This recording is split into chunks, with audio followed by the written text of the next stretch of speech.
गणपति बाप्पा मंगल मूर्ति, गणपति बाप्पा मंगल मूर्ति, मोरया रे बाप्पा। कहते हैं सच्चाई और भलाई का जमाना नहीं रहा, पर समाज में कुछ लोग ऐसे भी हैं जो इन बातों को बिल्कुल नहीं मानते। वो आज भी भलाई की राह अपनाते हैं, लेकिन कभी कभी उस राह पर भी कांटे बिछे होते हैं।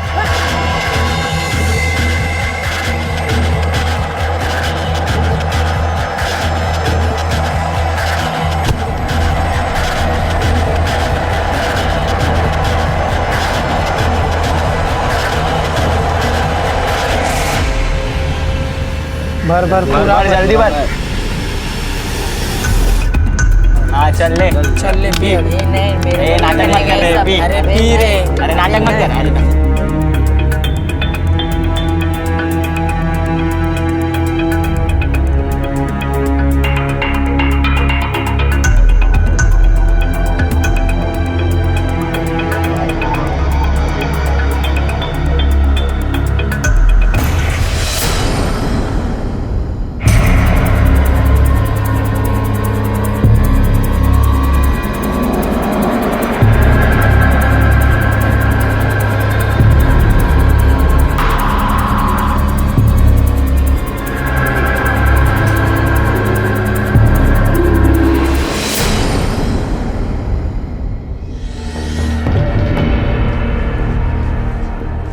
बेटा बेटा क्या कर लिया बेटा ये? बेटा क्या हो मेरा बच्चा? आई किधर है? काका आई को मार दिया। क्या?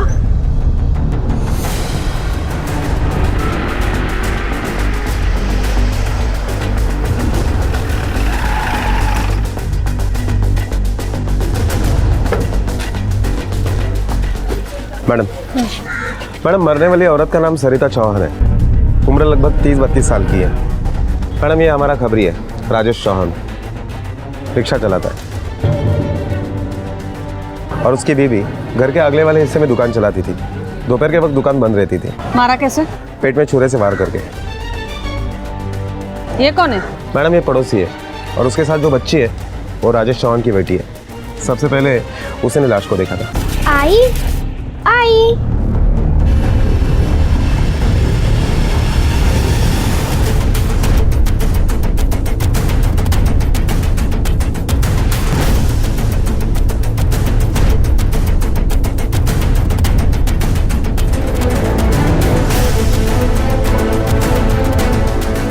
मैडम घर से कुछ पैसे भी चोरी हो गए हैं। कितने?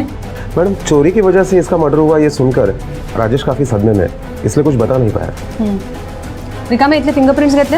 हो मैडम। राणे जिस हथियार से खून हुआ है वो हथियार मिला है? हाँ मैडम। रिकामे चाकू दो मैडम, ये देखिए। और मर्डर करने वाले ने ये चाकू बॉडी में ही छोड़ दिया था।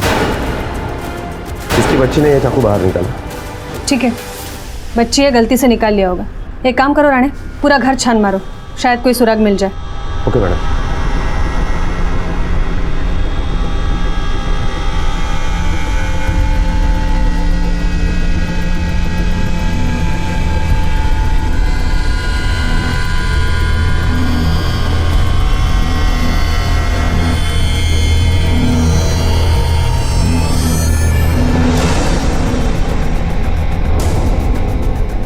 ये मूर्ति उठाओ जरा।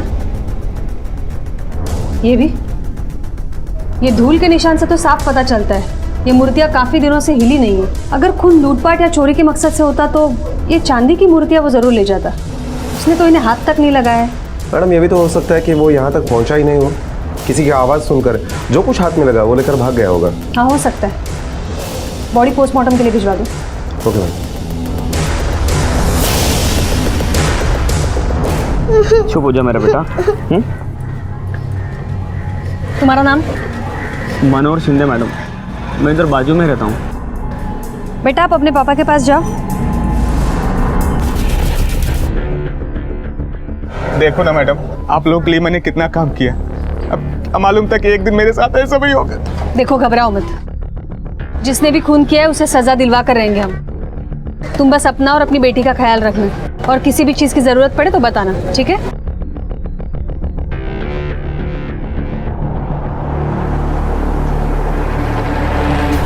मैडम, ये राजेश चौहान हमारा खबरी है।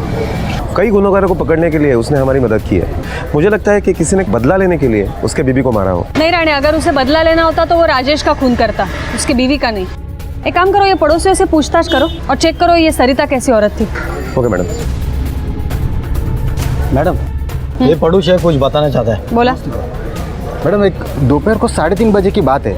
मैं सामान लेके घर पे जा रहा था, तभी मैंने एक औरत को सरिता ताई के घर से बाहर निकलते हुए देखा। अबे देख के चलना, कौन सी गाड़ी छूटी जा रही तेरी? अभी मेरे को पता नहीं था ना कि ऐसे कुछ मतलब होने वाला है। थैंक यू, आपने जो कुछ भी देखा हमें बताया। अगर आप सब लोग इसी तरह आगे बढ़ के पुलिस की मदद करेंगे तो क्राइम रेट ऐसे ही कम हो जाएगा। हाँ मैडम। मैडम, एक रिक्वेस्ट है।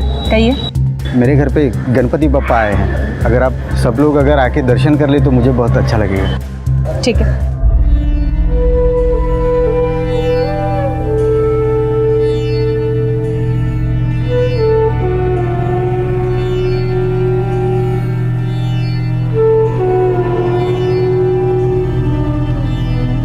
राणे, आप पड़ोसियों से पूछताछ करो, मैं बोलते हैं इनसे। Okay madam. माफ़ करा, बापा घर पे आए हैं, लेकिन क्या करें, हमारी भी ड्यूटी है। आप लोगों से पूछताछ करनी है। हाँ मैडम, पूछिए ना, पूछिए। ये सविता के और आपके घर के बीच बस ये एक ही दीवार है, तो कभी ऐसा कुछ सुना है जो रोज़मर्रा से थोड़ा अलग है? हाँ, सुना तो था। 2 बजे के आसपास कोई आदमी आया था और बहुत झगड़े की आवाज़ आ रही थी। कौन आदमी था? ये तो नहीं पता मैडम, क्या है ना, पापा घर पर आए हैं तो आज बहुत काम है। लेकिन हाँ, राजेश भाऊ की तो आवाज़ नहीं थी। कोई आदमी था जो पैसों को लेकर झगड़ा कर रहा था। ये इस तरह के झगड़े पहले भी कभी हुए हैं क्या? मैडम, रोज़ मचमच होती थी सरिता ताई और भाऊ के बीच में, और सरिता ताई को किसी के भी फटे में टांग डालने की आदत थी, और भाऊ को ये सब पसंद नहीं था मैडम। मतलब मैं समझा नहीं। मुसीबत में फंसने वाले आदमी को अपने जितना तकलीफ नहीं होता जितना सरिता ताई को होता था। सब भूल के उसकी मदद को जाती थी। तेरे को समाज सेवा का भूत सवार है। काय को मनोज और राबिया के बीच में पड़ती है? रात का 1:30 बजा है, पूरा मोहल्ला सोया हुआ है। कल सुबह बात करते हैं, खाना रखा है, जमेंगे। मेरे को अभी बात करने का तेरे सो। मेरी नींद खराब करके तू चैन से सोएगी? मेरे को जो ठीक लगा मैंने वो किया। समझ जा, आखिरी बार समझा रहा हूँ, वरना तेरे इस हीरोपंती के चक्कर में लेने के देने पड़ जाएंगे। मैं सिर्फ गलत बात के खिलाफ बोली, बाकी कुछ नहीं। क्या रे, क्या हल्ला कर रहे हो? रात का 1:30 बज रहा है, तुमको सोने का नहीं तो दूसरे को तो सोने दो। अच्छा, ये मनोज और राबिया कौन है? क्या बोलने का साहब, इधर अच्छी लोग के बस्ती में 2-4 बार वाली भी है। सरिता ताई हमेशा उनकी साइड लेती थी। जिस दिन झगड़ा हुआ मैं उधर ही थी उनकी दुकान पे। ये बार वाली में से ही एक का झगड़ा हुआ, वो मनोज से। ताई, मेरी अम्मी बहुत बीमार है। ताई 100 का रिचार्ज कर देना, जैसे मेरा पैसा आएगा ना तुरंत वापस कर दूंगी मैं तुझे। जेव्हा येतील पैसे तब देना। हाँ, ये ले, कर ले। थैंक यू ताई, थैंक यू। ए, दिखता नहीं है तेरे को? आंखें नहीं है क्या? अरे इतना मासूम बन रही है जैसे किसी को पता ही नहीं तू बार वाली है। हाँ, हूँ मैं बार वाली, नाचती हूँ बार में। तेरे को क्या? तू कौन है? जब देखो तब कुत्ते की तरह जीभ निकाल के लड़कियों को ताड़ता रहता सारा दिन साला। उधर बार में ठुमका लगाती है और इधर सती सावित्री बन रही है तू। हाँ, ज्यादा मत बोल, समझा? ए, तू ज्यादा मत बोल। तू ज्यादा मत बोल। तू ज्यादा बोल रही है। बाहर वाले तो तेरे वास्ते खड़ी है, कौन बोला तेरे को? और तू क्या है, दूध का धुला हुआ है, हैं? सबको मालूम है सारा दिन लड़कियों को ताड़ता रहता है यहाँ। ए, चुप है ढीले, अपने औकात में रहे। ए, तू क्यों ज्यादा बोलती है? तू क्या मनिया? चुप चुप कर। तुझ्या आई बापा ने हेड शिकवलं का रे तुला? लड़के के साथ ऐसे बर्ताव करते हैं क्या? काकू तो मेरे को काय को बोल रही है? इस नाचने वाली की वजह से। नाच गाना करना भी एक काम होता है, पेट के लिए करती है वो। तेरे जैसा नहीं है, बाप का पैसा उड़ाते फिरती है। हाँ, पूरा दिन गली मोहल्ले में माटी खात फिरतोस दिवस भर। ए, बस जरा काकू, बापा रूम बोलायचं नाही। मेरे बाप का पैसा है, उसे उड़ाओ या आग लगाओ। तेरे को क्या करने का है? तू काय को बीच में बोल रही है? हाँ, छोड़ना ताई, क्यों इसके मुंह लगती है? कटारा साले का मुंह, जब भी खोलेगा बासच मारेगा साला। ये देखना, मेरे को बोल रही है इसकी वजह से। ए मनिया, जास्त बोलशील ना तो थोपड़ फोडीन आता। मैडम, मैं शाखा प्रमुख हूँ यहाँ का और गणपति मंडल का सेक्रेटरी भी हूँ। मैडम, आप बस्ती वालों की बातों में मत आइएगा, ये कुछ भी बोलते हैं। सरिता ताई एक अच्छी और नेक औरत थी, अच्छों का अच्छा और बुराओं को बुरा बोलती थी, सबका चिंता करती थी मैडम। ये मनोज कहाँ रहता है? मैडम वो 15 नंबर की खोली में रहता है। और ये बार गर्ल रबिया? मैडम ये 7 नंबर की खोली में रहती है। हाँ मैडम, वो दिन मनोज का झगड़ा मेरे साथ ही हुआ था और सरिता ताई भी बहुत बोली उसको मेरे साइड से। ए मनिया देख, आज है ना छोड़ेगी नहीं मैं तेरे को। पुलिस को बुलाएगी आज मैं, छोड़ेगी नहीं तेरे को। तुझे हिम्मत कैसे झाली रे इसको हाथ लगाने की? पुलिस सांड की तरफ घूमता फिरता है। आज तो तेरी पूरी चर्बी उतार कर रहूंगी मैं, समझा ना? देखना। सरिता छोड़ना, मैं माफी मांगती है रे इसकी तरफ से। ए आई, तू काय को माफी मांग रही इससे? हाँ? चुप बैठ रे। सरिता मैं क्या बोलती है, देख इसके आगे अगर कभी ऐसा किया ना, मैं खुद तेरे को बोलेगी पुलिस को बुला बोल के। लेकिन आज माफ कर दे, मेरा इतना मान नहीं रखेगी तू? हाँ, वो तो मनोज की अम्मी ने आकर के बड़ी मुश्किल से रोका है सरिता ताई को। देख ताई, तू बोल रही है ना इसके लिए मैं इसको आज माफ कर रही है, लेकिन इसको थोड़ा समझा कि लड़कियों के साथ कैसे व्यवहार करते हैं। और अपनी ये जो अक्कड़ और घमंड है ना, ये अपने घर पर छोड़कर आने का। हाँ? अगर तो मैं तुम्हें दिखाऊंगा, किसी को छोड़ेगा नहीं मैं।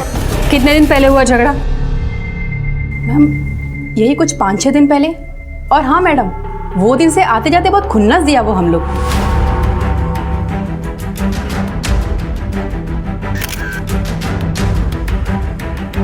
साहब मेरा मनोज ना आज ही इधर से गया। वो कल क्या है ना, उसके दोस्त की शादी है। साहब वो सरिता ना कम नहीं थी, जबरदस्ती झगड़े में घुसी थी। बताओ, अक्खा मोहल्ला हम लोग का वो बार वालियों से इतना तंग है ना, खाली वो सरिता को छोड़ के। क्या मालूम उसको वो बार वालियों से क्या हमदर्दी है। खुद का चाल चलन ठीक नहीं होगा ना, इसके लिए इतनी हमदर्दी है।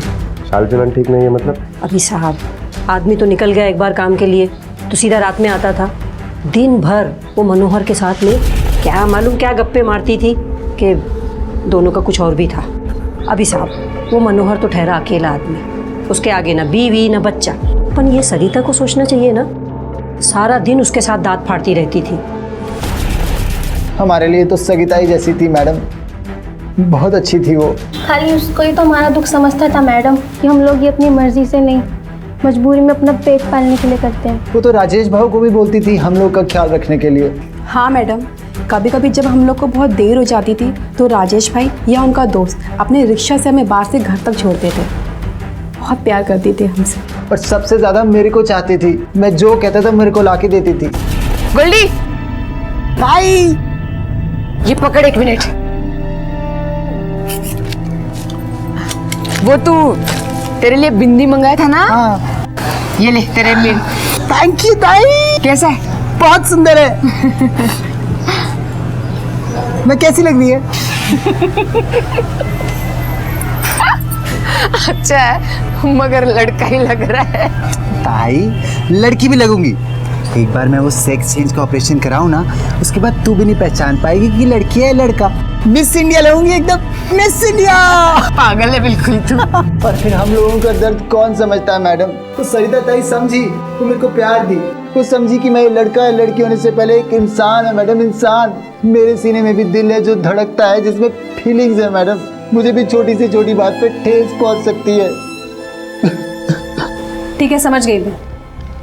आप लोगों को अगर कोई भी बात याद आती है तो बेझिझक पुलिस स्टेशन आकर बता सकते हैं। हो सकता है आप लोगों की कोई भी भूली बात हम लोगों को कातिल तक पहुंचा सकती है। ठीक है मैडम।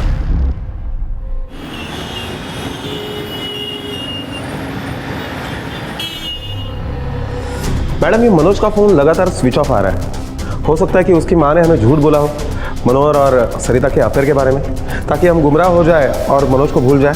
हो सकता है, लेकिन हमें क्रॉस चेक तो करना पड़ेगा। रानी एक काम करो, ये मनोहर को और राजेश को पुलिस स्टेशन बुलवाओ और राजेश से कहना अपनी बेटी को साथ में लेके आए। Okay madam.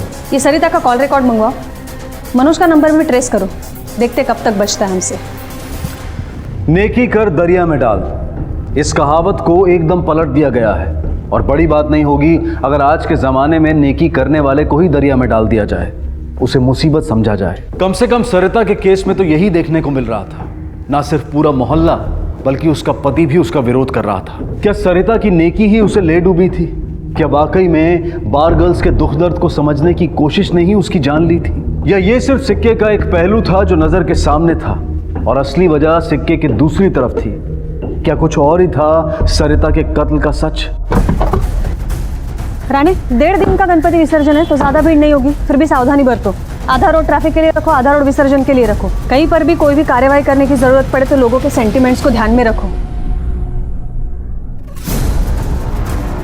हाँ तुम यही बैठो, पाटिल मैडम मुलीला घेऊन आत्या और वो एनजीओ वाली मैडम को भी अंदर भेजो। चलो।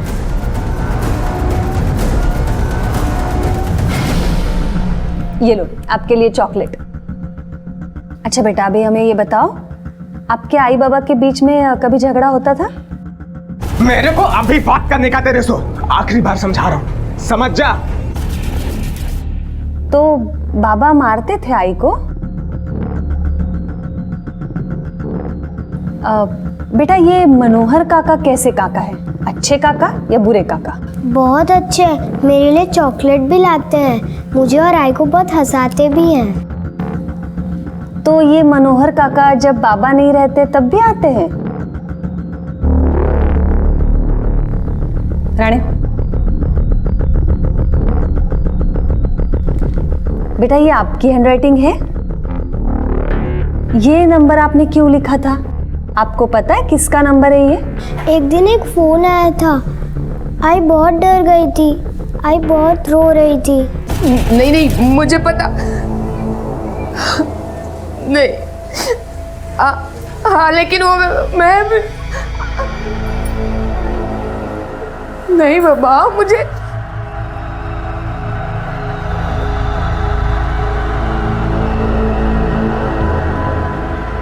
हाँ देख मैं तेरे से बाद में बात करती है। हाँ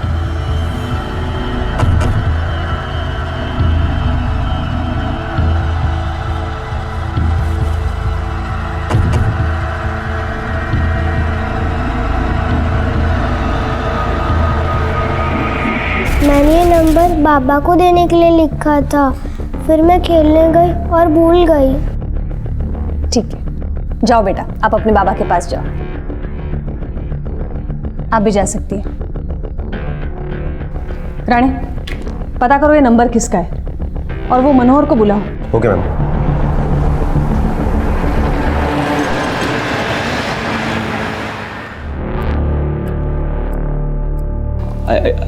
ऐसा कुछ नहीं चल रहा था मैडम, राजेश को तो भाव बोलता है मैं, तो सरिता मेरी भाभी हुई ना, सरिता भाभी और मेरे बीच ऐसा कुछ नहीं चल रहा था मैडम। सब लोग सरिता को ताई बोलते थे, तू अकेला उसको भाभी बोलता था ना?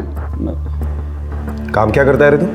साहब वो आइसक्रीम की फैक्ट्री में काम करता है, मैं कभी कभी शाखा का काम भी संभालता है।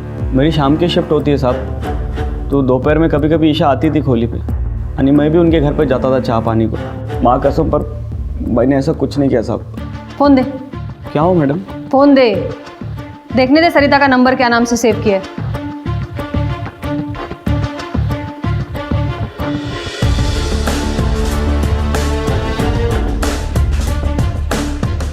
ये क्या है?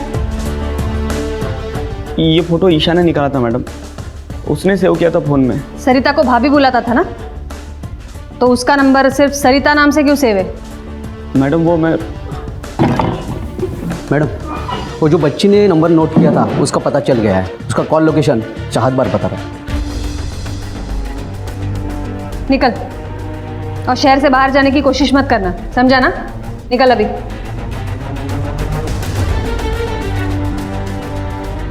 मैडम सरिता को तो बारगल से सिंपैथी थी, तो उनके फोन से वो रोएगी क्यों?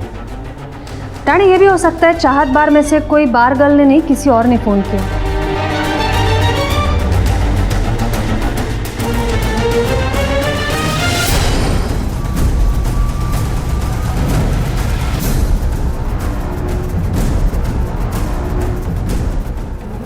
ये कौन है, क्या नाम है इसका? मैडम इसका नाम खुशबू है, ये विजयनगर में रहती है। क्या ये खुशबू राबिया, सबा और गोल्डी के साथ रहती है? नहीं साहब, पर उसी एरिया में रहती है, अलग रूम लेके। बुलाओ जरा इसे। मैडम ये तो आज काम पे नहीं आई, इसका फोन आया था कि 2-3 दिन काम पे नहीं आएगी। राणे घर से उठा लाओ इसे, देखते किस बात की छुट्टी मना रही है।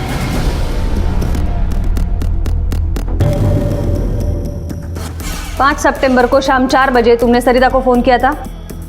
हाँ मैडम, मैं सरिता ताई को फ़ोन की थी। वो मेरे को दूसरा कोहली पे शिफ्ट करने का था ना मैडम, इसलिए। और आपको तो मालूम ही है ना, हम जैसे लोगों को कोई भाड़े पे कमरा नहीं देता है, इसीलिए फ़ोन किया था। और जब फ़ोन किया था तो सरिता ताई थोड़ी परेशान सी लग रही थी। मेरे को ना खोली ढूंढने का है, तो आपका मदद का ज़रूरत पड़ेगा। देख मैं तेरे से बाद में बात करती है। हाँ तुम्हारी माँ और बहन कहाँ है? अम्मी तो घर पे होती है और छोटी बहन कॉलेज जाती है। कल तुम काम पर क्यों नहीं गई थी? वो साहब थोड़ी मेरी तबीयत ठीक नहीं है। तो तुम्हारे कान को क्या हुआ है? कुछ नहीं मैडम, कुछ नहीं, बस। ओढ़नी बाजूला क्या जरा।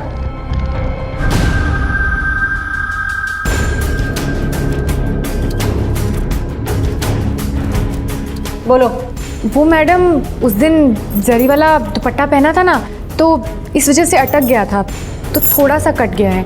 अब डॉक्टर को दिखा दिया था मैंने, बस 2-4 दिन पट्टी लगेगी और फिर ऐसे पट्टी में मैं बाहर में कैसे नाचेगी मैडम। किस डॉक्टर से करवाई है पट्टी? वो मेरे घर के बाजू में ही है अस्पताल, वहाँ से।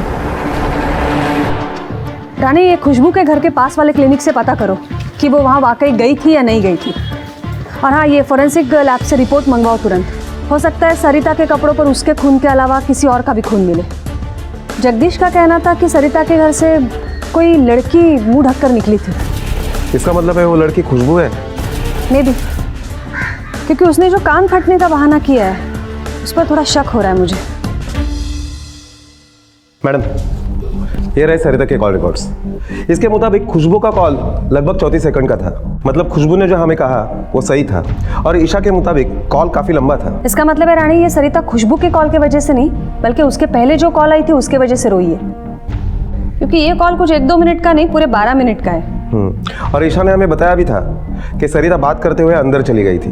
पॉसिबल है कि सरिता ने वो कॉल अंदर जाने के बाद कट किया हो और बाहर आते समय वो खुशबू के साथ बात कर रही हो।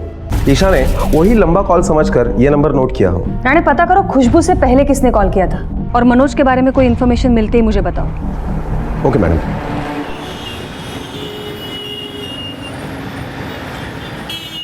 हाँ, पहले मेरी बात तो सुन। ज्यादा घाई मत कर, सुनना। अरे हड़बड़ी किया ना, सब बिगड़ जाएगा। हेलो, अरे सुन। बाबा, आप मेरे लिए दूसरी आई ला रहे हो? मैडम, पोस्टमार्टम रिपोर्ट के मुताबिक सरिता का खून दोपहर 1 से 4 बजे के बीच में हुआ, और सरिता के अलावा उसके कपड़ों पर और किसी का खून नहीं मिला। रिका, मैंने उस हॉस्पिटल में पूछताछ की तो डॉक्टर का कहना है कि खुशबू वहां गई थी पट्टी करवाने के लिए। और उस कॉल के बारे में पता चला जो खुशबू से पहले सरिता को आया था? हाँ मैडम, वो नंबर कोल्हापुर से किसी सर्जेराव देशमुख का था। सर्जेराव देशमुख?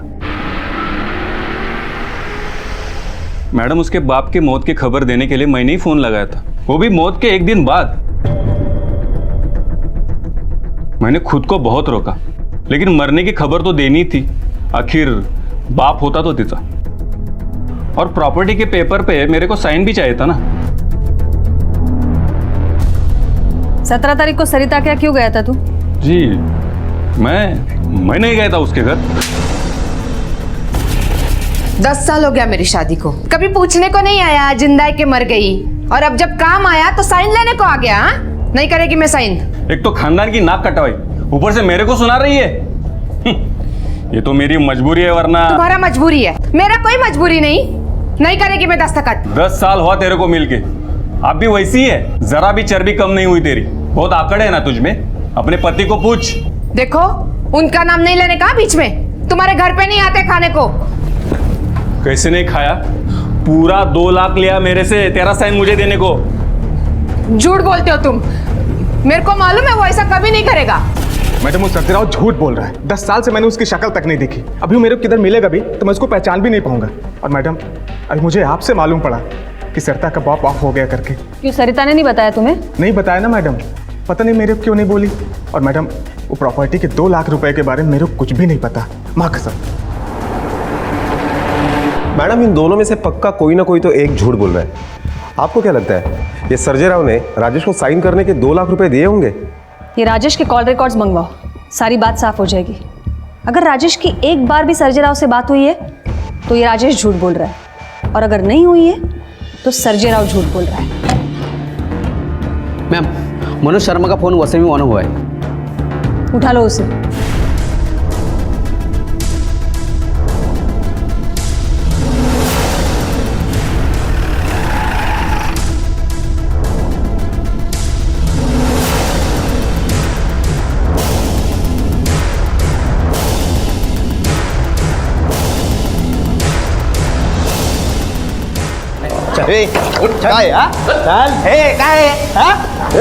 सर साहब काय को मार रहे हैं मेरे को? मैंने कुछ नहीं किया है साहब, आई शपथ मैंने कुछ नहीं किया है। सभी लोग बोलते हैं कि मैंने कुछ नहीं किया, लेकिन जो सच में कुछ नहीं करते ना वैसे पुलिस से भागते नहीं है। सब कौन बोला मैं भागा था? मैं दोस्त के शादी में गया था। शादी में गया था कि दहेज में गया था? वहाँ का होकर रह गया तू? नहीं मैम, दोस्त लोग बोले कि आज रुक जा पार्टी करेंगे, इसीलिए फोन भी बंद रखा था ताकि पुलिस डिस्टर्ब नहीं करे पार्टी में तुझे। नहीं मैडम, वो चार्जर लेना भूल गया था ना, इसलिए फोन स्विच ऑफ हुआ। ये बता, सरिता के साथ झगड़ा हुआ था ना तेरा, और तू ये बोला था कि छोड़ेगा नहीं। यहाँ मातम फैला नहीं तो तू शादी में नाचने गया, हाँ? ताकि पुलिस को शक नहीं हो तुझ पे। नहीं मैडम, वो झगड़ा तो सरिता काकू मरने से पहले हुआ था। मैं वो झगड़ा बिगड़ा सब कुछ भूल गया था, बस वो काकी नहीं भूली थी। वो नहीं भूली थी मतलब मैं वो काकी के दुकान पे गया था 17 तारीख को, ये बताने के लिए वो जिन लड़कियों का साइड लेते ना, बार वालियों का, वही उसका घर तोड़ेगी। उसमें से एक उसके पति के साथ मजा करती है। तुझे कैसे पता है सब? मैडम, मैं एक बार लेट नाइट शो देख के घर पे आ रहा था, तभी रिक्शा में से किसी लड़की के हंसी की आवाज आ गई। मैंने जाके देखा तो राजेश काका उसके साथ मस्ती कर रहा था। खुशबू? हाँ साहब, वही बाल गर्ल खुशबू, वही थी वो। मैंने दोस्तों को भी बताया ये बात, उन्होंने मुझे उल्टा बताया कि उन्होंने पहले ही देखा उनको 3-4 बार रात में। साहब आप अभी बताओ कि 1 बजे बार बंद होता है, रात को 3-4 बजे वो राजेश काका के साथ क्या कर रही थी?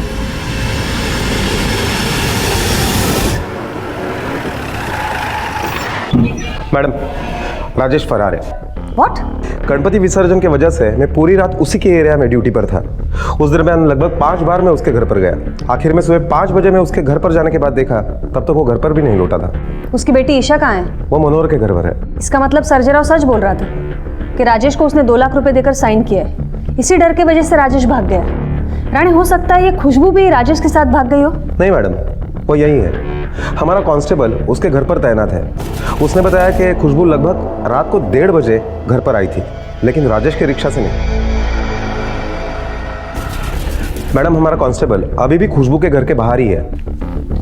रानी, ये सब उलझता जा रहा है और इसे सुलझाने के लिए हमें शुरुआत से शुरू करना पड़ेगा। काम करो रानी, तुम वो क्लिनिक जाओ जहाँ से खुशबू ने अपना कान सिलवाया था, और वहाँ के सीसीटीवी फुटेज में वो ऑटो का नंबर ढूंढने की कोशिश करो जिससे खुशबू वहाँ आई थी। Okay madam. शिंदे, खुशबू और राजेश के कॉल रिकॉर्ड्स लेके आओ जल्दी।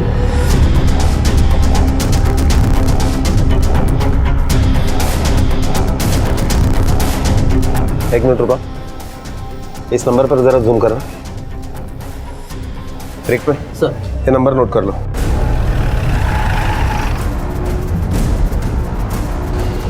जरा। जी साहब। इस लड़की को तूने छोड़ा था? जी हाँ साहब। कहाँ से लिया था उसे? साहब वो विजयनगर से। सर पे दुपट्टा ओढ़ के बैठी थी साहब। मैंने उसको पूछा भी क्या हुआ, तो उसने अपना फटा हुआ कान दिखाया।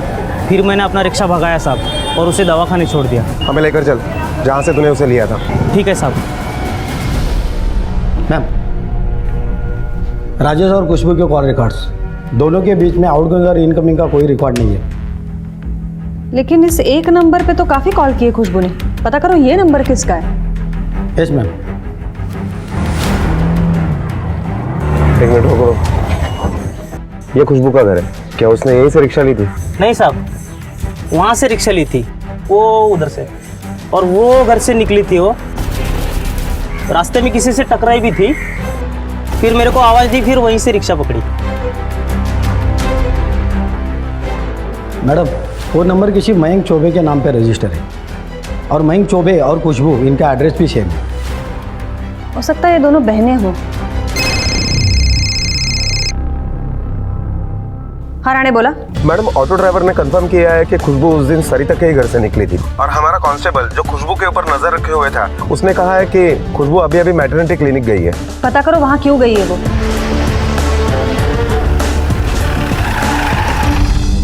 नमस्कार मैडम। नमस्कार।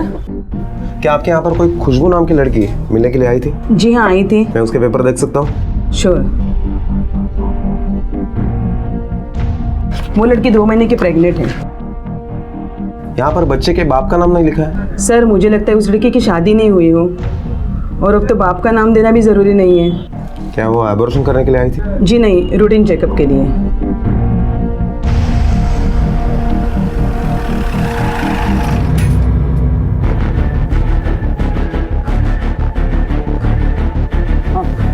क्या ये डांस बार दोपहर में भी चालू रहता है? हाँ साहब, लंच में भी लोगों को भूख लगती है तो आ जाते हैं डांस देखने। अच्छा, ये तुम्हारे बार में एक लड़की काम करती है खुशबू, उसका किसी के साथ लफड़ा है? नहीं साहब, हम में से तो ऐसा किसी को नहीं मालूम। अरे सुनो, यहाँ आओ। ये खुशबू का किसी के साथ लफड़ा है क्या? इन्हें तो कुछ नहीं पता, लेकिन तुम लोग एक साथ काम करते हो, एक ही बस्ती में रहते हो, तुम्हें तो पता होगा। कैसा मालूम होगा साहब, वो इधर किसी के साथ मिक्स नहीं होती। गोल्डी को मालूम होगा, गोल्डी की और खुशबू की आपस में अच्छी जमती थी। गोल्डी? बुलाओ उसे। साहब वो तो छुट्टी पे है, वो नहीं मिलेगा इधर। हाँ, बोल रहा था कि कोई तो उसका ऑपरेशन होने वाला है। अच्छा, किसी के साथ भी उसका कुछ कांटेक्ट होता है तो उसे बोला पुलिस स्टेशन है, ठीक है? पुलिस के शक की सुई राजेश और खुशबू पर आकर रुक गई थी। इन दोनों के पास ही सरिता चौहान के कत्ल का मकसद था। पुलिस की थ्योरी के मुताबिक राजेश और खुशबू का अफेयर था। खुशबू मां बनने वाली थी और इन दोनों को एक होने से रोकने में सिर्फ सरिता ही एक रोड़ा थी। पर जैसे ही राजेश को पता चला कि संजय राव से लिए 2 लाख की भनक पुलिस को लग चुकी है, वो फरार हो गया था। पुलिस की इस थ्योरी में कितना दम था ये कहना मुश्किल था, क्योंकि अभी तक पुलिस के हाथ कोई भी पुख्ता सबूत नहीं लगा था।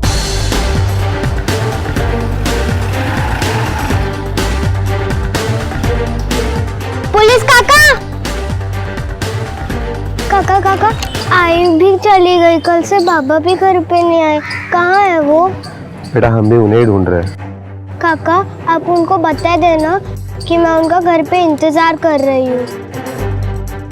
कैसे कुछ पता चलेगा ना, हम उन्हें जरूर बता देंगे। पुराने मैडम, यस सर। खुशबू को लेके आओ। साहब, क्या क्या खुशबू ने? वो तुम्हें हम अभी नहीं बता सकते। हाँ मैडम, मैं गई थी सरिता ताई से मिलने, लेकिन मैंने उसे नहीं मारा मैडम। मारने नहीं गई थी तो क्या ये बताने गई थी कि तुम्हारा उसके पति के साथ चक्कर चल रहा है? हाँ मैडम, यही बताने गई थी मैं वहां पे, और ये भी कि मैं राजेश के बच्चे की मां बनने वाली हूँ। लेकिन जब राजेश ने मुझे बोला कि ये बच्चा गिरा दो, तो मैं सरिता ताई के पास ये सोच के गई कि वो मेरे बच्चे को अपना लेगी। लेकिन जब मैं वहां पहुंची तो ताई,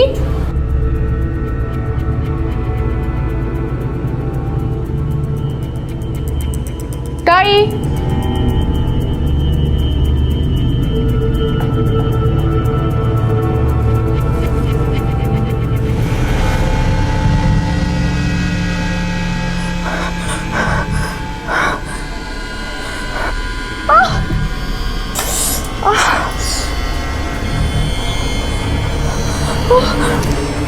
मैं तो कभी सपने में भी नहीं सोची मैडम कि ऐसा कुछ होगा करके। तुम्हारा और राजेश का अफेयर था ना?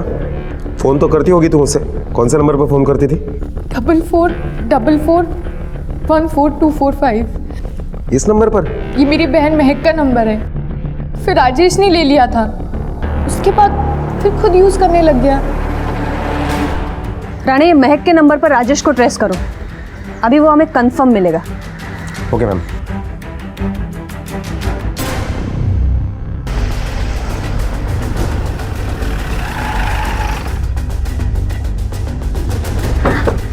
मैडम, देखकर तो यही लगता है कि ये प्लान मर्डर नहीं है।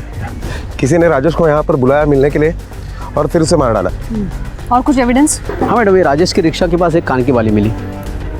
मैडम, मुझे लगता है कि खुशबू ने राजेश को मारा है। नहीं रानी, सरिता को मारकर खुशबू को फायदा हो सकता है, लेकिन राजेश को मार के कोई फायदा नहीं। और वैसे भी अपने सब कांस्टेबल 24 घंटे उस पर नजर रखे हुए हैं, वो कैसे और कहाँ यहाँ आके उसका खून करेगी? मैडम, राजेश के दूसरे नंबर के कॉल रिकॉर्ड्स मेल पर आ गए।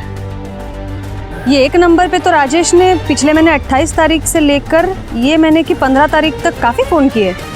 किसका नंबर है ये? मैडम, ये तो सर्जय राव का नंबर है।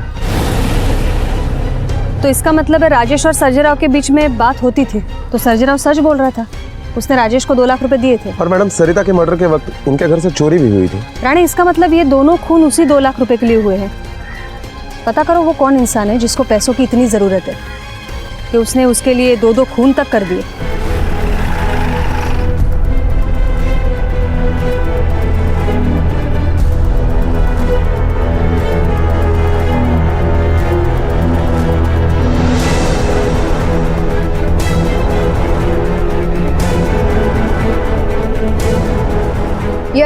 वो पेशेंट वार्ड नंबर 17 में एडमिट है।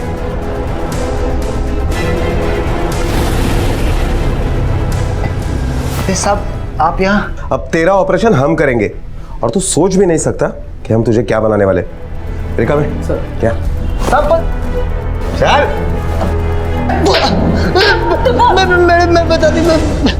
मैं बताती हाँ मैं ही मारी वो राजेश को। वो एक नंबर का चैप्टर आदमी था, बोले तो धोखेबाज कमीना आदमी। क्या धोखा दिया उसने तुझे? मैडम वो राजेश मेरे को सरिता ताई को मारने के लिए 3 लाख रुपए की सुपारी दिया था। बोला सरिता ताई को मारने के बाद कबाड़ में पैसा रखा होगा, वो ले जाना। गोल्डी, गोल्डी, आई मैं ऊपर हूँ।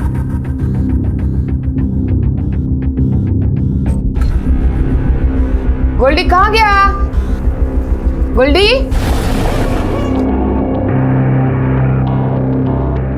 साहब उधर 1 रुपया नहीं था। मैडम वो मेरे साथ बहुत बड़ा धोखा किया। मैं बोली चल आज नहीं तो कल दे ही देगा, कहाँ जाएगा, पर रोज आजकल करके घुमाने लगा। ज्यादा घाई मत कर, अरे हड़बड़ी किया ना सब बिगड़ जाएगा। और फिर वो एक दिन खुशबू आके बोली ये राजेश उसको विरार में खोले दिला रहा है। मेरा अंदर से खून खोल गया। मैडम ज्यादा बकवास मत कर, तेरा पैसा लेके मैं भाग नहीं जा रहा किधर, समझे? मेरा थोड़ा टाइम चाहिए। पर कब देगा? पुलिस मेरे को लेके जाएगी तभी देगा। तू टेंशन मत ले, पुलिस आएगी ना तो खुशबू को लेके जाएगी। खुशबू को कहीं को लेके जाएगी? ये देख,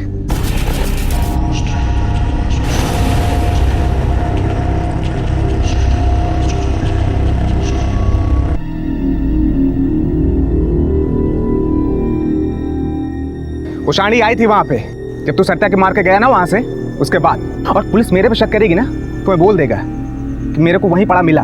बहुत ही चैप्टर आदमी निकला रे तू। पर तू ये सोचा कि अगर मैं पुलिस के पास जाके बोली तो? मैं पुलिस का खबरी हूँ, एक बार बोल दिया ना कि सुपारी खुशबू ने दिया था तेरे को, तो तू तो बस गया अंदर। इसलिए मेरे को काम धंधा करने दे, शांति रख, तेरा पैसा मैं दे दूंगा। चल इधर से भाग, निकल।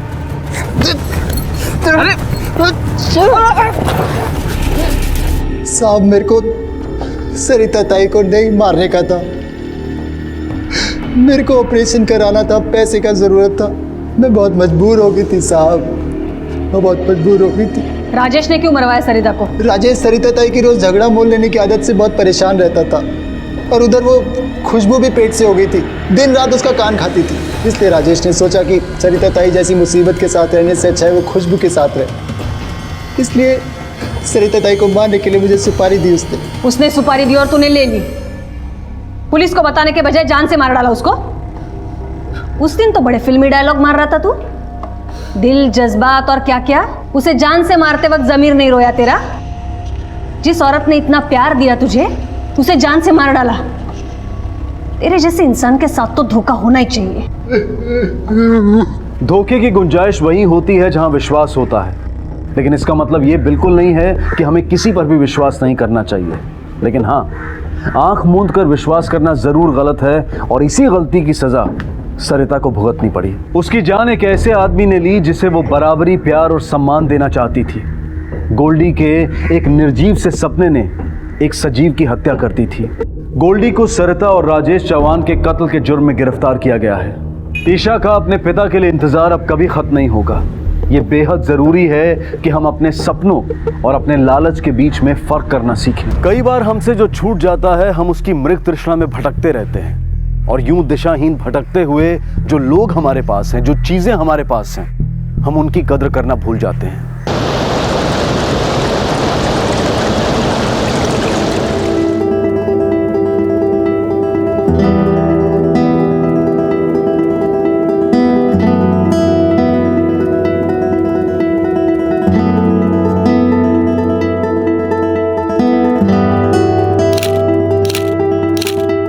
प्रतिमा, इस तालाब की खासियत पता है? लोगों का कहना है ना कि इसकी। अच्छा पतिदेव, अब हनीमून में ज्ञान ही बांटते रहोगे या कुछ खिलाओगे भी? क्या खाओगी? मक्का।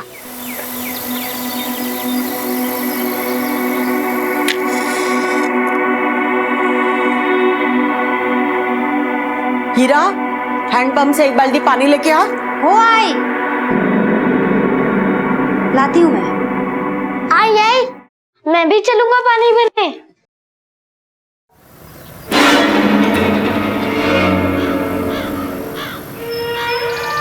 दादी, दादी, दादी, वो हैंडपंप पे देखो क्या क्या है। आज हम देखती हूँ।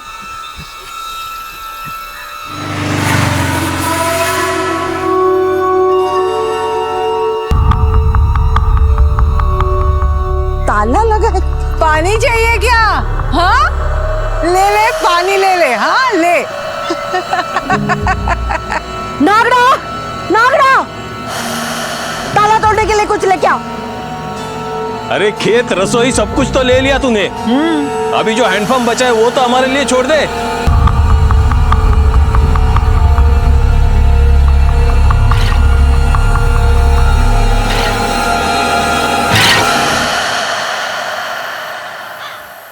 खड़ा होके मुंह क्या देख रहा है? तोड़। पंकज भाऊ,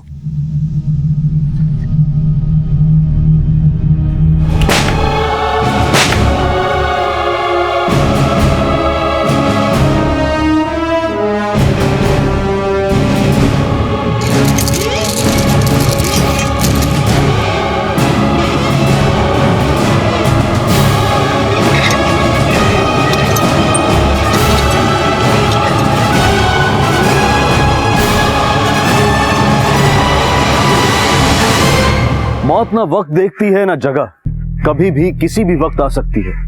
लेकिन जब मौत आती नहीं दे दी जाती है तो उसकी जगह, वक्त और वजह तीनों इंसान तय करता है। कौन थे वो लोग जिन्होंने पंकज और प्रतिमा की गोली मारकर हत्या कर दी थी, और क्या वजह थी इस हत्याकांड की? कोई आपसी रंजिश, कोई हादसा, या फिर एक सोची समझी चाल?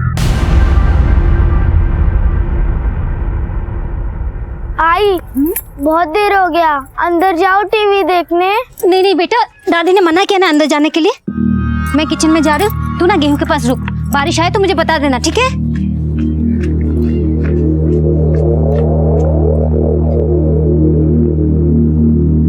नकुल बेटा, तू यहाँ बैठे बैठे क्या कर रहा है? गेहूं का धान रख रहा हूँ। अरे तुझे तो टीवी देखने का पसंद है ना? हाँ, जा ना अंदर, जा टीवी देख, मैं इधर खड़ी रहती। आई ने मना किया है। अरे कुछ नहीं रे, मैं बोल दूंगी तेरी आई को। हाँ, चामुंडाय नमः, ओम ह्रीं चामुंडाय नमः, ओम ह्रीं चामुंडाय ऋक्षा नमः, ओम ह्रीं चामुंडाय नमः ऋक्षा नमः। पूजा बंद करो पूजा। बाबा रुक जाइए ना, बाबा रुक जाइए। बेटे से गलती हुई, बच्चे से गलती हो गई, माफ कर दो। कोई फायदा नहीं, सब भंग हो गया। आज का मुहूर्त खत्म, मैं अगले मुहूर्त पे आऊंगा। बाबा, बाबा, तू हाँ क्यों आया? तू क्यों आया? तुझे बोला था ना अंदर नहीं आना। जाने दो ना, आई बच्चा है, तू अंदर क्यों आया? हाँ मना किया था ना, तो जा जा जा। आई, क्यों कर रही है तू ये सब? क्यों? तुझे पता नहीं क्यों कर रही है? पता है, जानती हूँ मैं, तुम पंकज के कातिल को पकड़ने के लिए ये सब तंत्र मंत्र कर रही हो। लेकिन आई मैं बोलती हूँ, तू एक बार पुलिस के पास क्यों नहीं जाती? 3 महीने हो गए, मेरा बेटा और बहू मर गई। ढूंढ पाई उनके कातिलों को? हाँ, क्या कुछ? अब मैं ढूंढूंगी, समझी? ये बाबा है ना, वो ढूंढ निकालेंगे उनके नाम।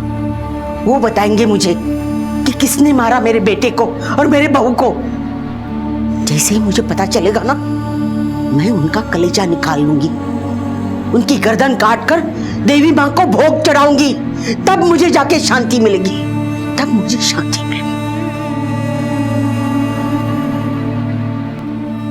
अरे 1000 रुपए से मुंह में फेंक के मारूंगा, पता दे रहे 1000 रुपए मांग रहा प्रकाश को। अरे ऐसा वैसा समझेगा मेरे को? है संभल के, पैसे मांग रहे हैं मेरे को अच्छे से। पैसे इसे उठाकर अंदर ला। बेवड़ा पीना है, बेवड़ा पीना है। क्या करते हैं? आई बस करना, वो वैसे भी होश में नहीं है। निकम्मा कहीं का, मेरा गलत बेटा मर गया। अगर भगवान तुझे उठा लेता ना तो ज्यादा अच्छा होता, समझा?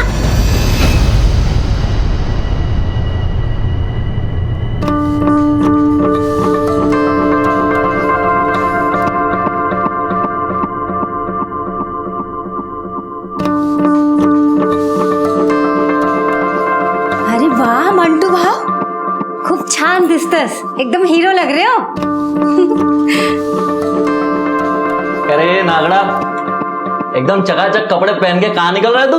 हैं? नागड़ा शादी मना रहा है। क्या बोला? शादी मना रहा है? अबे तेरे को मालूम है हम तेरे को नागड़ा क्यों बोलते? बचपन में खेत में हमको तू नंगा मिला था, नंगा, तब से हम तेरे को नागड़ा बोलते हैं। तेरे को शादी करना है तो तेरे लिए भी फिर नागड़ा की नागड़ी लाना पड़ेगा हमको। नागड़ी दुल्हन लानी पड़ेगी तेरे लिए। बिल्कुल नहीं, मैं मंटू भाव के लिए एक छान सी मुर्गी लेके आऊंगी, खूबसूरत, है ना? अरे इसको तो इसकी जैसी लड़की लानी पड़ेगी। नागड़ा जैसा भी है पर तेरे जैसा बेवड़ा तो नहीं है। क्या बोला? अरे काई नहीं, जाओ दिया ना। अरे क्या कर रहा? छोड़ो। बेवड़ा है तो बेवड़ा ही बोलेगा ना, और क्या बोलेगा? हाँ, दिन भर खराटे मारते रहता है, जो कुछ करना है मुझे करना पड़ता है अकेली को। हाँ, चलो बाहर आके देखो कल रात में मैंने क्या करके रखा है। आजा जरा देख। हाँ, इसकी तो मैंने बैंड बजा के रखी है अभी। हाँ, ये क्या लगा के रखा है रात के रात में? हाँ, हिम्मत है किसे हाथ लगाने की? तू तो नरक में जाएगी। अरे तेरे को मालूम पड़ा पंकज को किसने मारा? मालूम पड़ा तेरे को? अरे जिस दिन पता चलेगा ना तेरी ये काली जबान खींच के काट डालूंगी। जा लेके जा, तेरे हाथ बड़ा है। जब तक वो झगड़ा करती रहती है। जाओ देना आई, वो तो है ही ऐसे ही मच मच करती रहती है। तू बैठ जा, शांत हो जा। पंकज के लिए कोई कुछ बोले मैं बर्दाश्त नहीं कर रहा। आई मैं जानती हूँ, लेकिन कुछ फायदा है चिल्लाने का? देख कल इंदु ताई और तिलक भाऊजी आ रहे हैं, उसकी तैयारी करते हैं, ठीक है? जा।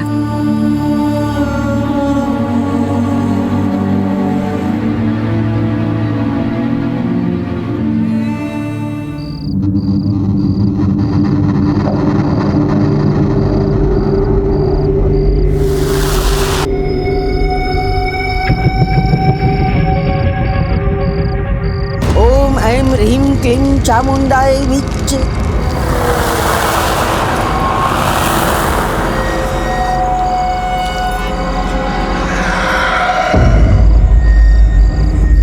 जवाब दे मुझे, मेरे सवाल का जवाब दे। तेरा बेटा और बहू का खूनी कौन है?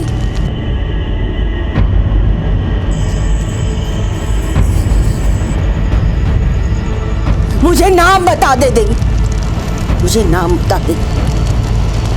मैं देगी, जो बलि चाहिए वो मैं दे दूंगी।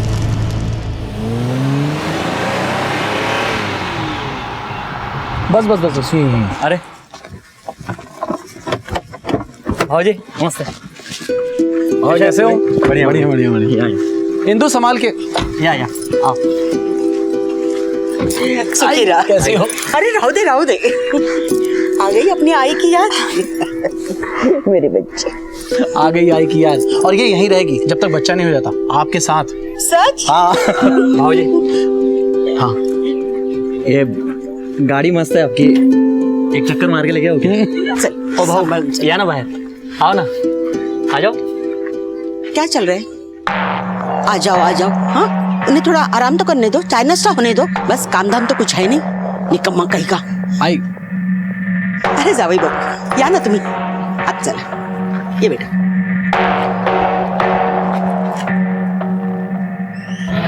तुम्हें चॉकलेट पसंद है? संभाल के चलना। अरे रहने दो, नागड़ा वो लेके आएगी। चलो। आई ये दीवार, वो बाहर का कचरा है ना, वो अंदर ना है, इसलिए। आप चलिए हाथ मुंह धो लीजिए। आइए चल अंदर। और कौन से स्कूल में पढ़ते हो नकुल? मैं MTS खालसा हाई स्कूल। हाँ। अरे वाह। और क्या? रुको। क्या हुआ? ये गंदा पानी।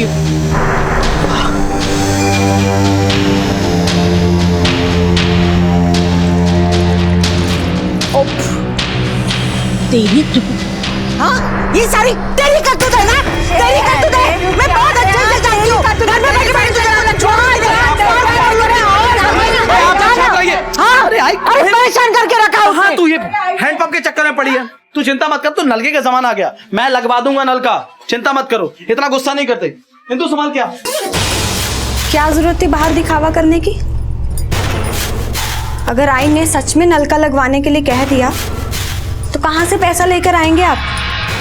अरे मैं तेरी आई के सामने फेंक रहा था, तो ये सब छोड़, हमारे लिए ज़रूरी है वो पेपर पे साइन करवाना। बस तू साइन करवा ले। हाँ हाँ करवा लूँगी। तो बस पेपर पे साइन करवा ले, फिर मैं 2 दिन बाद आके तुझे ले जाऊंगा। बाय। पद्मा के एक बेटे की मौत हो चुकी थी, दूसरा शराबी और एक बेटी इंदु। और इंदु घर आई भी तो अपने साथ एक खुदगर्ज मकसद लेकर। पड़ोस में जेठ का परिवार, उससे भी 36 का आंकड़ा। अजीब सा था ये परिवार। हर शख्स यहाँ किसी गलत रास्ते पर चलता हुआ नजर आ रहा था। पर अफसोस की बात है कि कोई ये नहीं समझता कि गलत रास्ते पर चलकर सही अंजाम कभी नहीं मिल सकता। और कभी कभी तो मुसीबत कम होने की बजाय एक बड़ा और भयानक रूप ले लेती है।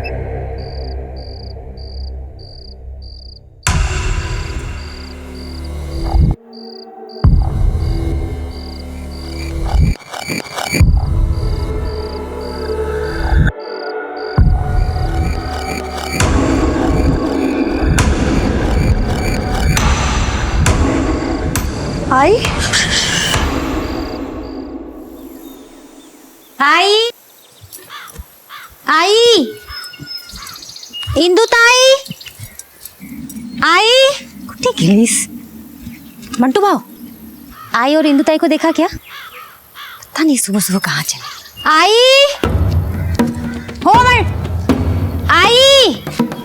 हो आई इंदू ताई तो नहीं गई। आई अरे क्या ये चिल्ला रही तू? मेरे लिए चाय बना। ए हीरा सुन। मंटू भाऊ, तुम जरा खेत में आए और इंदू दीदी को देख के आओ। हाँ? मैं गांव में देख के आती हूँ, जल्दी करो। आई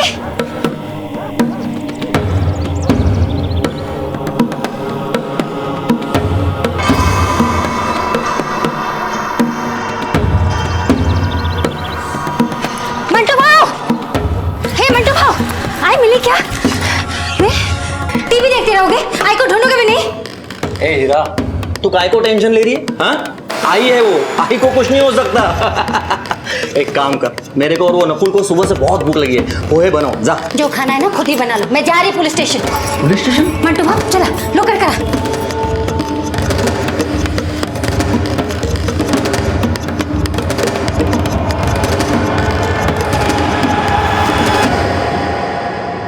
आखिरी बार कब देखा था आई को? कल रात को हम सब साथ में खाना खाए। सुबह में उठे तो देखी वो दोनों घर में नहीं है साहिब। हमने पूरा गांव ढूंढ लिया और अरे इंदु अपना फोन भी घर पे भूल गए साहिब। ये कौन? हमारे लिए काम करता है साहब, मंटू भाव। साहब आई बिना बताए कहीं नहीं जा सकती साहब, जा ही नहीं सकती वो। जा ही नहीं सकती मतलब? उनको पता है आई के बिना हमारा घर नहीं चलता, चल ही नहीं सकता है साहब।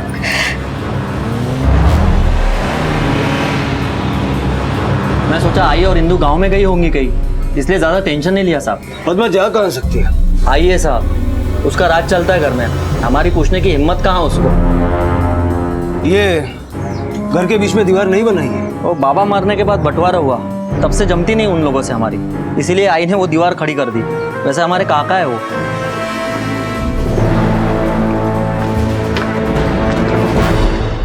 गलती हुआ मेरे से जो मैं उसको इधर गांव में छोड़ के गया। और आप लोग जरा अपना स्पीड बढ़ाओ, स्पीड। मेरा पहुंचना बहुत ऊपर तक है। हरीश सावंत का बेटा हूं मैं, हरीश सावंत का, समझ में आया? देखिए चीखने चिल्लाने से कुछ नहीं होगा, हमें अपना काम करने दीजिए। जैसे कुछ खबर मिलेगी हम आपको बताएंगे। अभी आप जाइए जाइए। सर हरीश सावंत 2 बार विधायक रह चुके हैं, काफी बड़ा नाम है उनका। सर कहीं ऐसा तो नहीं विधायक की बहू सोचकर इंदु को किडनैप कर लिया हो? पर बेटी के साथ मां भी तो गायब है राजेश, दोनों को, वो भी घर से किडनैप करने की वजह तो होनी चाहिए। वैसे सर दुश्मन भी तो घर के अंदर ही थे, वो दीवार की उस तरफ। प्रकाश ने बोला तो था उनसे बनती नहीं है। कुछ मत पूछो साहब, मोतीलाल के मरने के बाद सब कुछ बटा, घर, पैसा, खेत सब बटा, लेकिन ये मनुष्य हैंडपंप को नहीं बांट पाए। लड़ाई तो रोज होती रहती थी साहब, और देखिए ना ये जबरदस्ती पद्मा ने ये इधर दीवार बना दी। पद्मा के बारे में ना हमको कुछ नहीं मालूम, किधर जाती है, क्या करती है, कुछ पता नहीं है। हाँ लेकिन वो तंतर मंतर रोज करती रहती है। अच्छा, तुम्हारी सास ये सब तंत्र मंत्र कर रही थी, पहले क्यों नहीं बताया? वो सब मैंने सोचा था कि कब से कर रही थी? साहब, जब मेरे देवर पंकज और भाभी की मौत हो गई ना, उसके बाद से आई ने ये सब चालू कर दिया था। साहब मैं बोलता हूँ, आई का भेजा सटक गया होगा, भाग गई कहीं पर। नहीं साहब, ऐसा नहीं हो सकता। ऐसा होता तो इंदुताई का क्या, वो तो पेट से भी थी। आई उसकी और बच्चे की जान खतरे में नहीं डालेंगे साहब।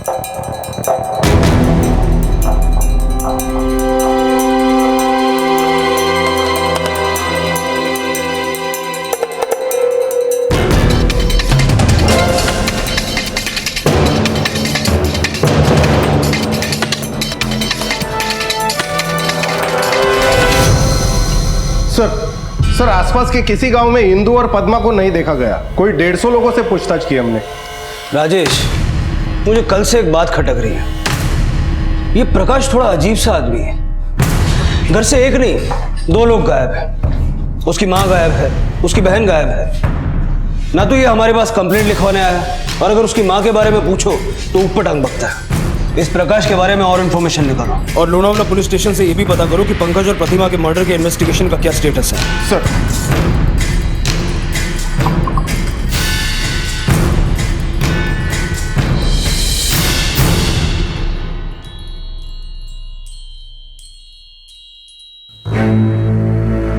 अरे नमस्ते साहब, तुम्ही इकडे कैसे? कोई बोल रहा था आई से तेरी बनती नहीं, डंडे से मारती है तेरे को, तुझसे खुश नहीं है?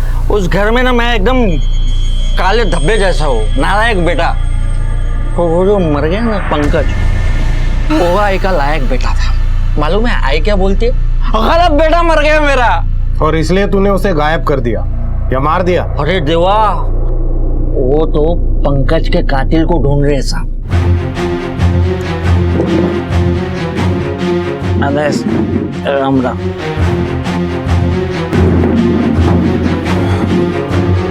इस पर नजर रखो। चल।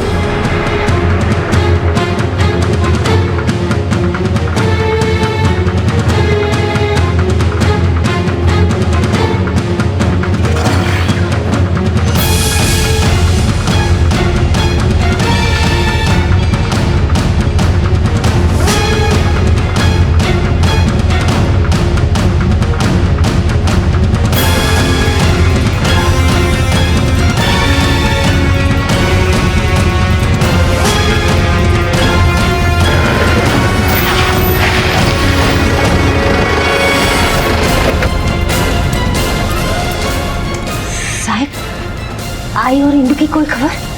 पति कहाँ है तुम्हारा? वो तो सुबह से निकल गए घर से। क्यों, क्या हुआ साहब? हमारे एक कांस्टेबल ने उसे 4 बजे आखिरी बार देखा था, उसके बाद से वो गायब है। पुलिस का अनुमान था कि प्रकाश ही इंदु और पद्मा के गायब होने की वजह है, लेकिन इससे पहले कि अनुमान सिद्ध हो पाता, एक और अपराध की घटना पुलिस के सामने आई।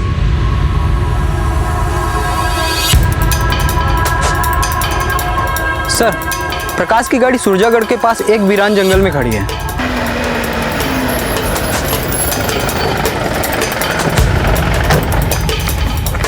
सर,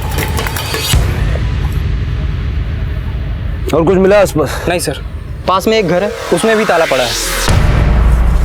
सर ये घर, ये तोड़ो ताला। सर।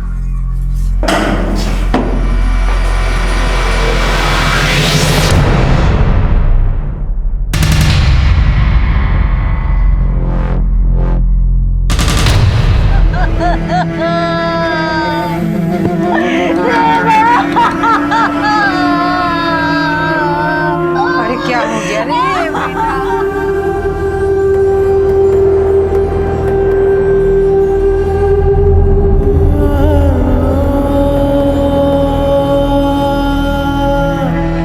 सर, पोस्टमार्टम रिपोर्ट के हिसाब से प्रकाश के बॉडी पर एक चोट गर्दन के पास और दूसरी सर के पीछे मिली है।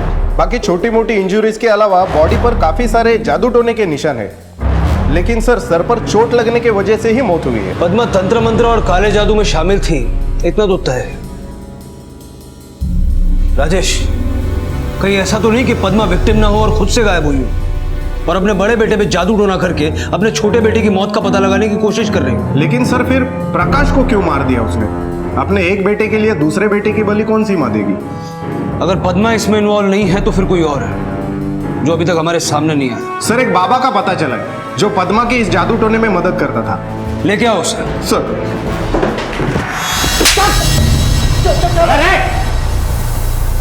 क्या करवा रहा था तू पद्मा से? कहाँ गायब किया उसको? मैंने कुछ नहीं किया साहब, मेरा तो उससे लेना देना ही खत्म हो गया साहब। साहब वो खुद ही मेरे पास आई थी साहब, वो खुद ही बोली मेरे बेटे के कातिल का पता लगाना है साहब।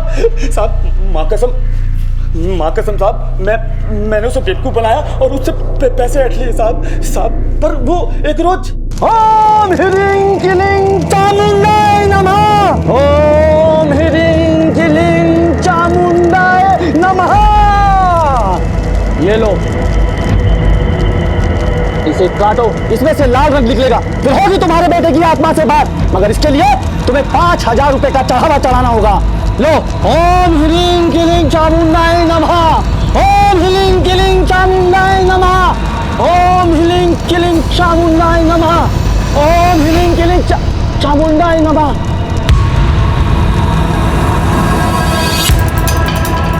मैं अभी आता हूँ। तूने नींबू में रंग नहीं मिलाया, कचरा कर दिया। अच्छा खासा मौका था मेरे पास आज 5000 रुपए कमाने का। अब दोबारा वापिस जाकर बात संभालनी होगी। ओम ह्रीं क्लीं चामुंडाय नमः। किसको बुद्धू बना रहा है? हाँ, पैसा हटने रहा, मेरी भावना से चल रहा, मेरे समझ से चल रहा। क्या चल रहा है? क्या चल रहा है? क्या चल रहा है? एक काम करो, आसपास के सारे बाबा और मंदिरों का पता लगाओ। पूछो पद्मा को पिछले कुछ दिनों में किसी ने इधर देखा है क्या? ये जादू टोने की सामग्री उसने कहीं से तो ली होगी। और पद्मा के परिवार पे नजर रखो। 2 लोग गायब हो चुके हैं और 3 मारे जा चुके हैं। पता नहीं अब आगे और क्या होगा। सर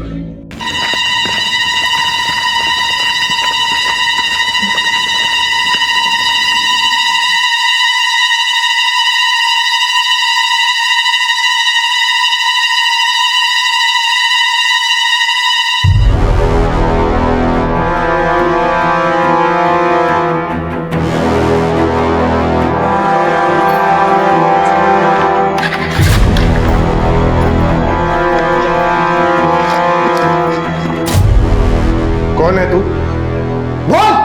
मेरा बेटा है साहब, मेरा अपना बच्चा। हाँ। छुप के क्यों मिल रही थी अपने बेटे से? साहब वो आई नहीं बोला था किसी के सामने नहीं आने को। क्यों? उसका पहले से दूसरे थाने में कोई केस चल रहा है, तो मैं सोची आपके सामने आएगा तो खाली पीली आप लोग शक करेंगे, इसलिए चुपके से अकेले में मिल रही थी साहब।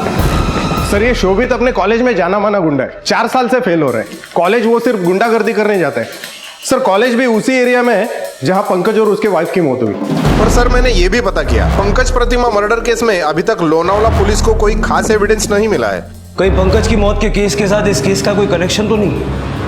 हो सकता है कि शोभित पंकज के मर्डर में इन्वॉल्व हो और पद्मा या प्रकाश को इस बात का पता चल गया हो और इसने उन्हें चुप करा दिया। इस लड़के का मुंह खुलवाओ। माझी भाई को कुठे आए? कहाँ है मेरी बीबी? तुम लोग यहाँ बैठ के क्या झक मार दे रहे हो? आवाज नीचे। 24 घंटे है तुम्हारे पास। अगर मुझे मेरी हिंदू नहीं मिली ना तो यहाँ मैं कलेक्टर के साथ आएगा, कलेक्टर के साथ।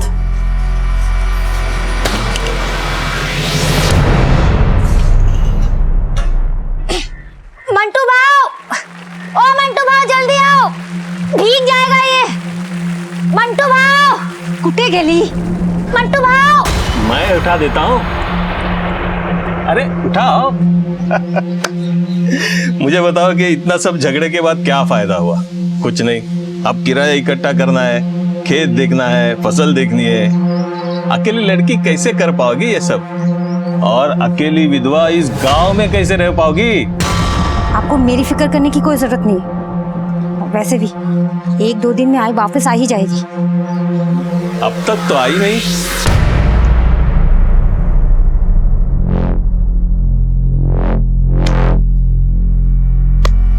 बोल। साहब मैं सच कह रहा हूँ, मैंने बहू को नहीं मारा है। वैसे भी मैं गांव के लफड़ों में नहीं पड़ता हूँ, पर मैं भाऊ को मारने वाला तो आपको पहुंचा सकता हूँ। मैं उस एरिया के सारे सुपारी किलर को जानता हूँ, उन्हीं में से भाऊ को किसी ने मारा होगा। नाम बोल। ध्यान से देख लो इस फोटो को। तुम लोगों में से किसी ने इसकी सुपारी ली थी? हाँ? नहीं साहब, मैंने कोई सुपारी नहीं ली। तूने? नहीं साहब, मैंने भी कोई सुपारी नहीं ली। तू? नहीं साहब, अपन ने इसका शकल पहली बार देखा सर।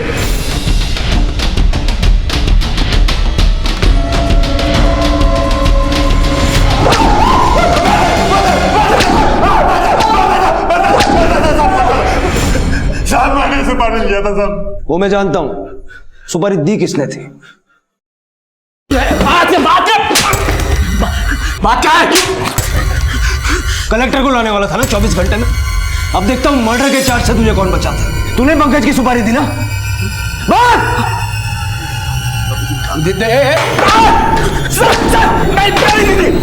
मैंने दी थी पंकज और उसकी बीवी की नाम की सुपारी। क्यों? आप सिर्फ हम नाम के अमीर थे, हमारे पास एक्चुअल में एक फूटी कौड़ी भी नहीं है। जो भी था वो सब गिरवी रखा हुआ था। सोचा था कि हिंदू से शादी करके हाथ में कुछ पैसे आ जाएंगे, लेकिन वो भी काफी नहीं थे। पंकज, हिंदू, पद्मा, इन तीनों के नाम पे एक बड़ा प्लॉट है। प्रकाश तो पहले ही बेवड़ा था। बाबा मोतीलाल ने अधिकतर जमीन इन तीनों के नाम पे कर दी थी। मुझे वो प्लॉट चाहिए था किसी भी कीमत में। प्रकाश साइन करने के लिए तैयार नहीं था। पद्मा और हिंदू से तो मैं साइन करवा लेता, इसलिए मैंने पंकज को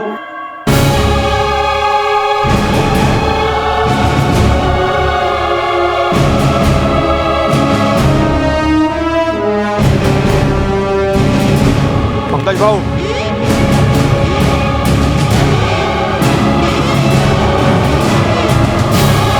मैंने सोचा था कि पद्मा को किसी तरह समझा लूंगा, और पंकज के मरते ही मैंने अपनी बीवी से कहा कि आई से बात कर ले और पंकज की जमीन अपने नाम लिखवा ले। प्रकाश को क्यों मारा? प्रकाश को नहीं मारा मैंने। सर, प्रकाश को नहीं मारा। उसके मरने या गायब होने से मुझे क्या लेना देना? मुझे कोई फायदा नहीं होता। मैं क्यों मारूंगा उसे सर?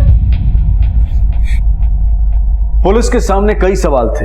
अगर तिलक ने प्रकाश को नहीं मारा था तो किसने मारा था?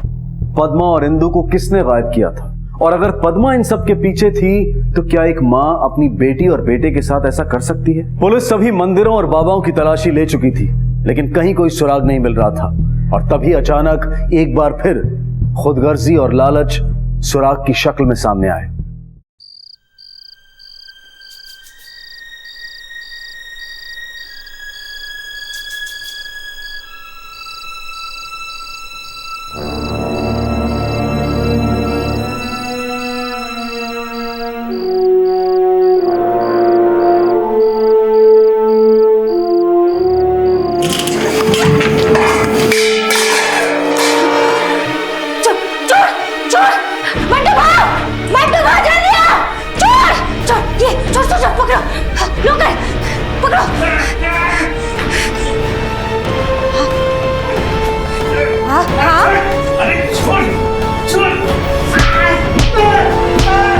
साहब, मैं तो उसे सिर्फ ये दिखाना चाहता था कि वो अकेली कुछ नहीं कर सकती।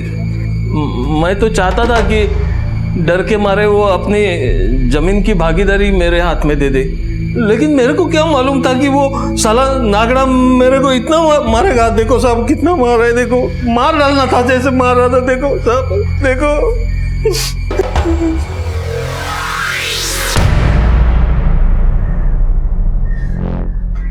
राजेश, प्रकाश के पोस्टमार्टम की फाइल लेकर मेरे केबिन में आओ। सर। जो कि बार बार एक ही जगह पूरी ताकत से किया गया, ठीक उसी तरह जिस तरह नागड़ा ने चरणलाल पे हमला किया। हिस्ट्री निकालो इस नागड़ा की। Yes sir.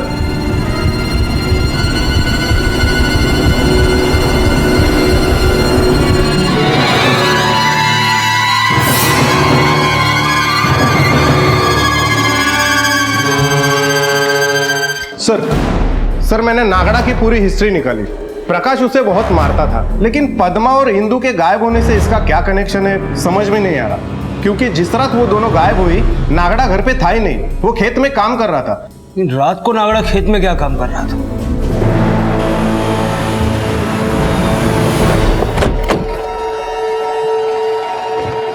सर, ये यहां से लेके वहां तक ये पूरा पद्मा का खेत है।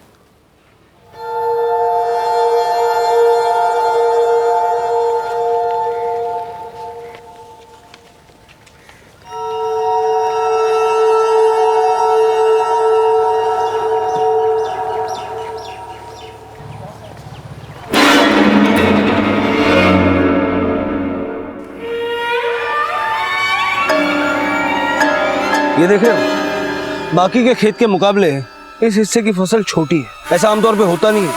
पता करो यहाँ बुआई कब हुई थी? सर, ये अरे इकडे रे।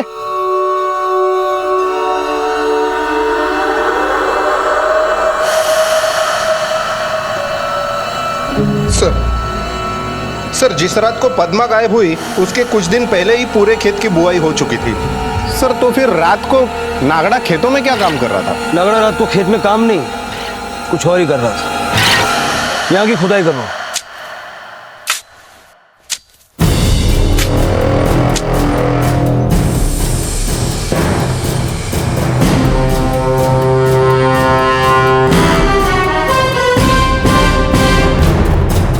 साहब, नाम ले।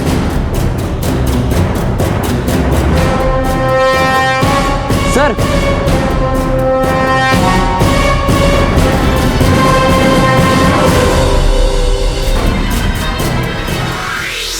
क्यों मारा अपनी मालकिन को? मार! क्यों मारा? नागड़ा को मालकिन ने बोला तो मारा। क्या बकता है? पद्मा ने खुद बोला तुझे उसे मारने के लिए। नागड़ा की मालकिन तो पद्मा नहीं है, नागड़ा की मालकिन तो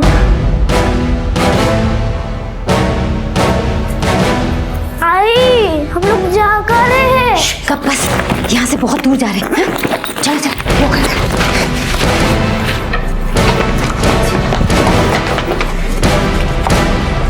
खेल खत्म।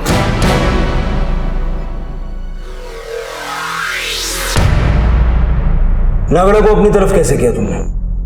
बहुत आसान है साहिब,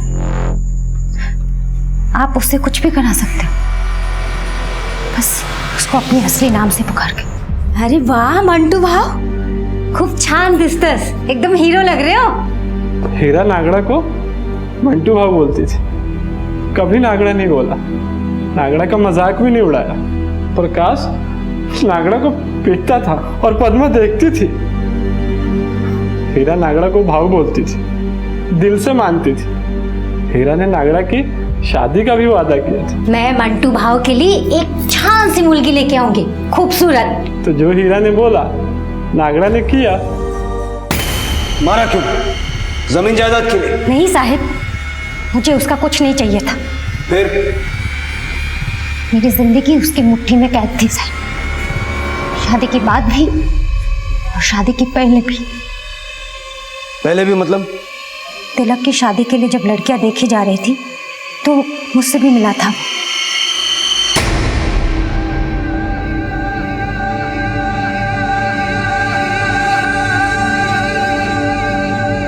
और वो मुझे पसंद था, पर तिलक इंदु से भी मिला।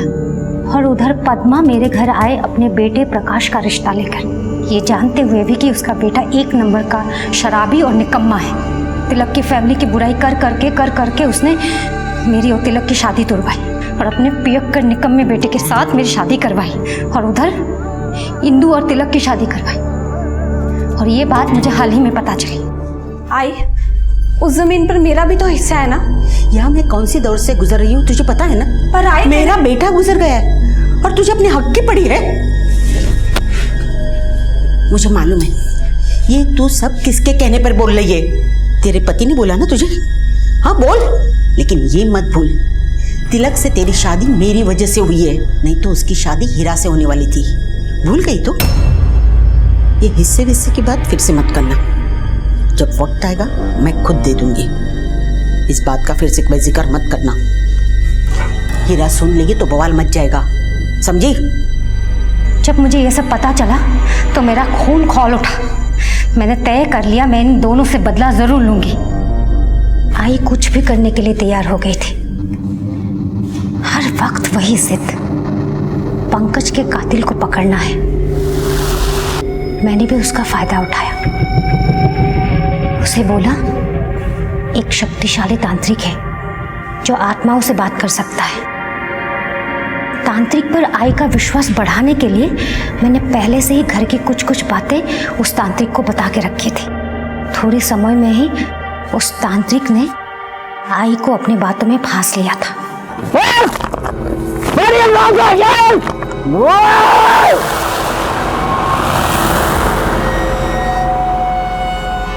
कातिलों का पता चल जाएगा, पर एक शर्त है। कैसी शर्त बाबा? मुझे ऐसी शक्ति चाहिए जो आजन्मी है। ला पाएगी?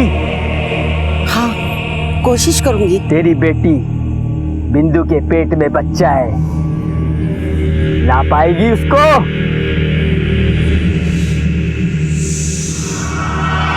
आई? पंकज के कातिल को ढूंढने में तो अगर मेरी मदद करेगी तो सारा पैसा और जमीन तेरे नाम कर दूंगी, समझी? मेरे कहने के मुताबिक तांत्रिक ने आई और इंदु को खेत में बुलाया पंकज की आत्मा से बात करने के लिए, लेकिन मैं उन लोगों से पहले ही पहुंच गई थी खेत में तैयारी करने के लिए।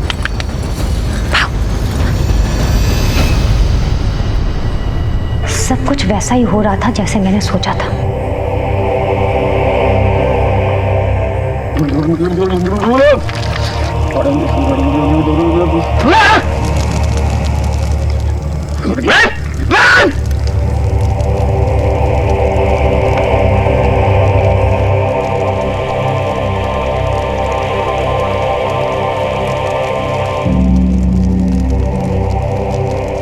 पीस को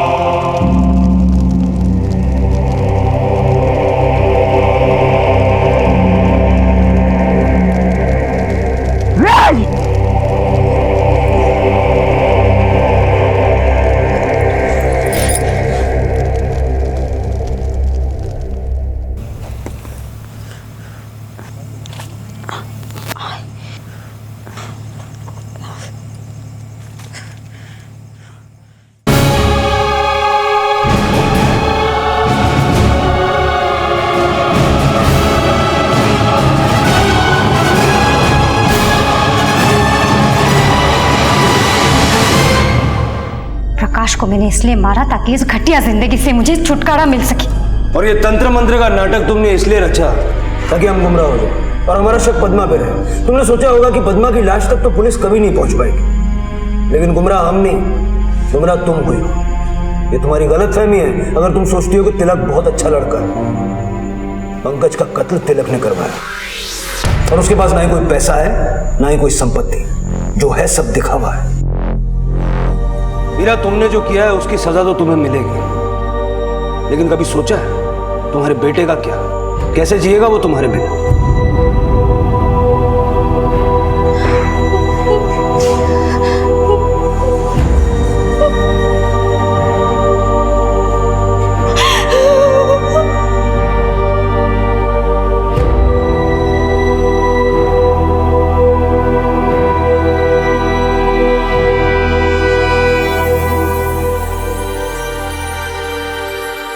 पद्मा ने अपने मरे हुए बेटे के कातिलों को तलाशने की लालसा में अंधविश्वास का सहारा लिया, जिसका फायदा उठाया बदले की आग में जल रही हीरा ने।